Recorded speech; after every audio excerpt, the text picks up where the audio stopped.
గం గణపతయే నమః. హరిః ఓం.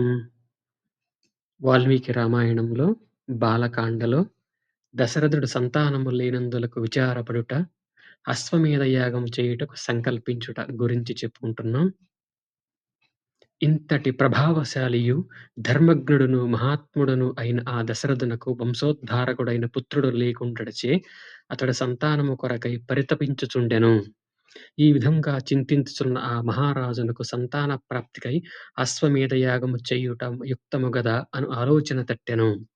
ప్రజ్ఞాశాలియు, ధార్మికుడు అయిన ఆ మహారాజు మిక్కిలి బుద్ధి కుశలురైన మంత్రులందరితో కూడా సమాలోచన చేసి యాగము చేయుటయే తగును అని నిశ్చయమునకు వచ్చెను.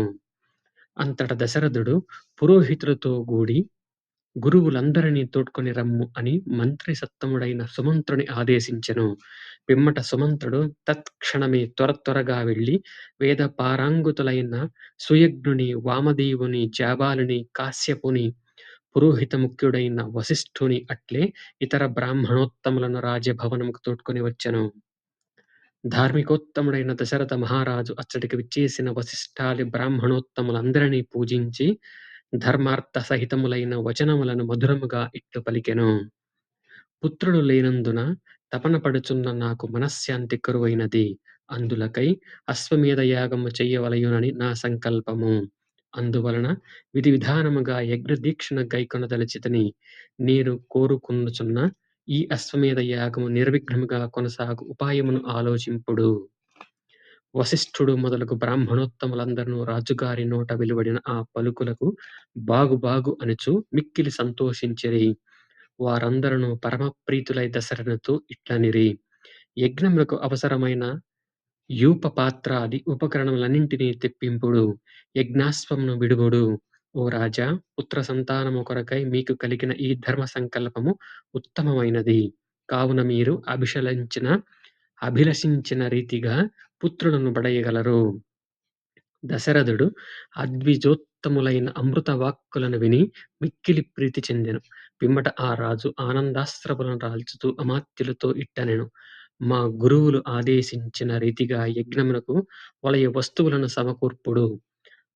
ఆధ్వర్యుడు, యజుర్వేదమును పఠించువాడు మొదలగు ఋత్విక్కుల వెంట నడుచుచుండగా సమర్థులైన యోధులచే రక్షింపబడి యజ్ఞాశ్వమును విడిచిపెట్టుడు. సరయూ నదికి ఉత్తర తీరమున యజ్ఞభూమిని సిద్ధపరచుడు. విఘ్న నివారకములైన శాంతి కార్యక్రమములను క్రమముగా శాస్త్రోక్తముగా జరిపింపుడు. ఈ అశ్వమేధ మహాయజ్ఞమును ఆచరించుటలో కష్టములు గాని, అపచారములు గాని సంభవించు అవకాశమే లేకున్నచో సామాన్యులైన రాజులు అందరును ఈ యజ్ఞమును చేయుటకు పూనుకొనెడివారే. విద్వాంసులైన అశ్వమేధ యాగ విషయములను బాగుగా ఎరిగిన బ్రహ్మరాక్షసులు యజ్ఞ కార్యమునందలి దోషములను వెతుకుచుందురు.